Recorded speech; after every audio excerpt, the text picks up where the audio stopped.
Rerir, are you there?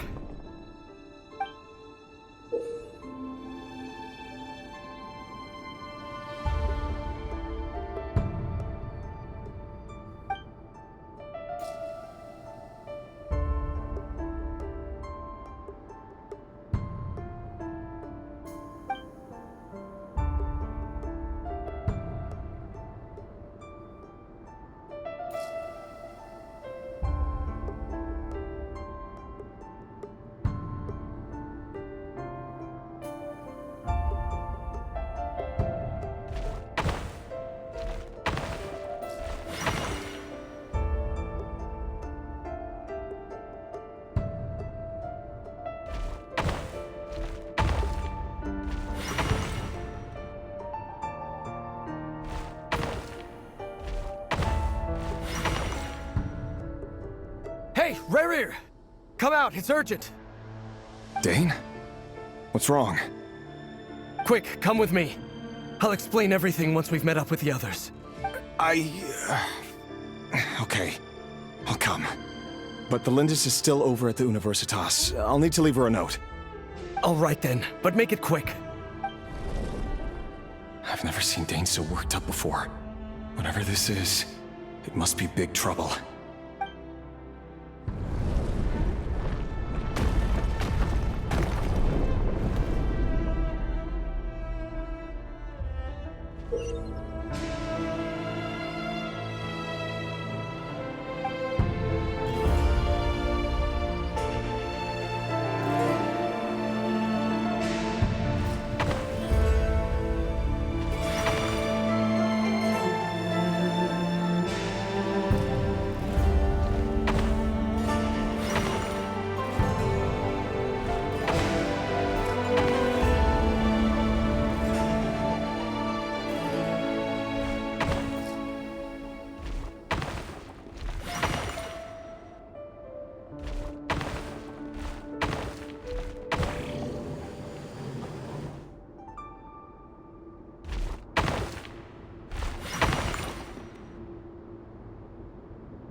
Well, this is a nice change, meeting you all at this hour.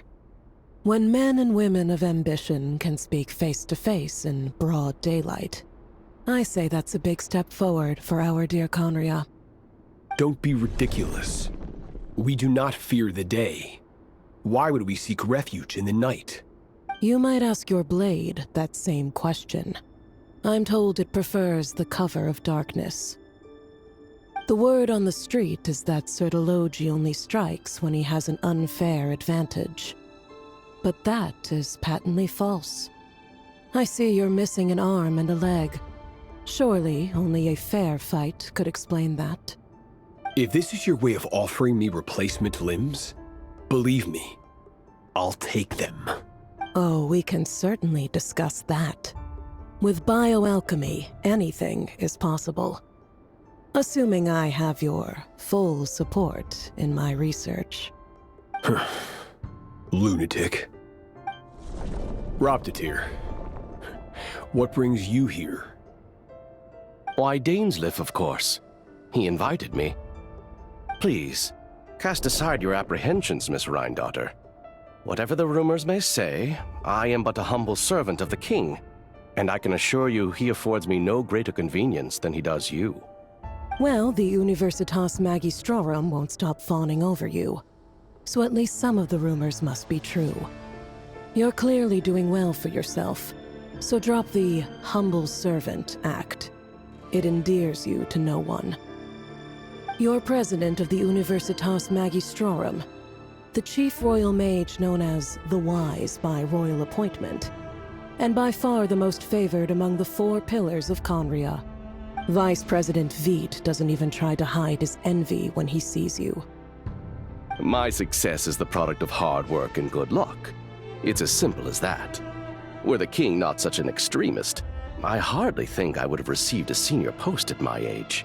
Of course, no job is without its gripes. Serving a king like ours can be a challenging task, as I'm sure you can imagine.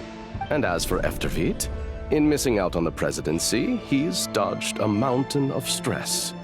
Like everything else in life, it comes with pros and cons. You're all here. I apologize for the short notice, but it was an emergency.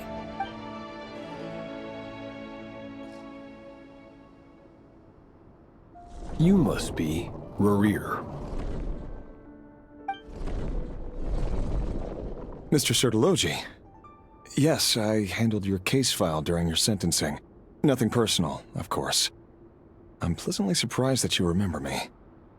You're clearly a person of substance if you've been invited here. But Dainsleif, you'd better have a very good reason for convening this little gathering. It's my brother, Vedofenir. After he spoke at the court this morning, the king was so infuriated by his words that he had him blinded in both eyes and thrown in prison. Vedofenir in prison? Strange. I thought the king trusted him and Horoptatyr more than anyone else in the world. Does this mean the king's circle of trust just got even smaller?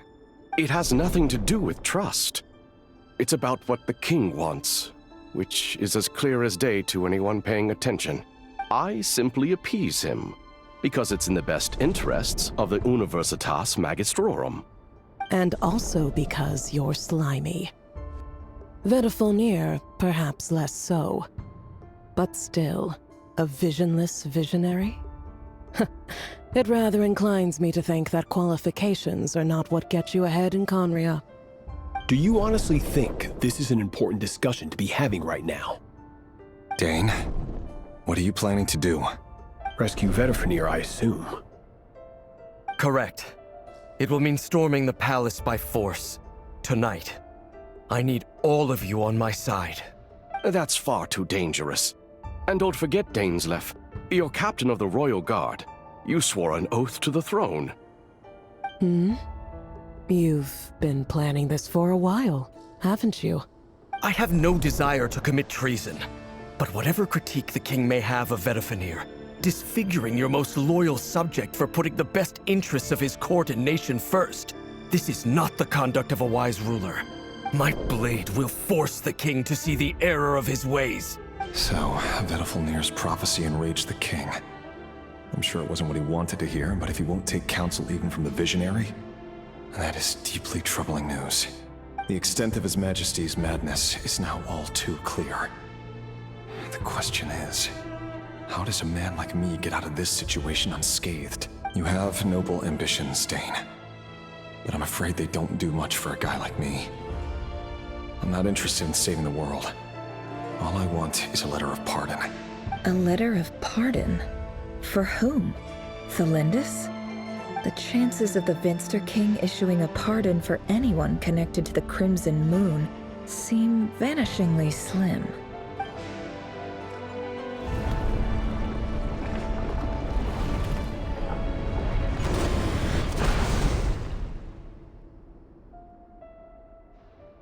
This black fog over the board must have some connection to Thelindis.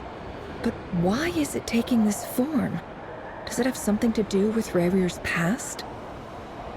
Another mystery I'll need to unravel.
Author Thelindis.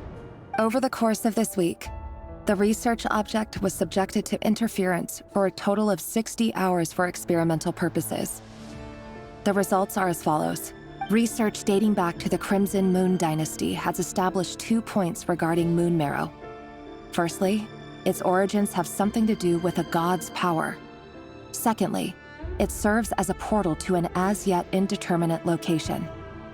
Moon marrow can thus be defined as a spatial gateway. However, there are a number of hurdles to overcome before we can answer the question of where it leads to. To start with, opening the gateway requires a specific power source, which the relevant literature indicates. An enormous amount of power is then required to keep the gate open.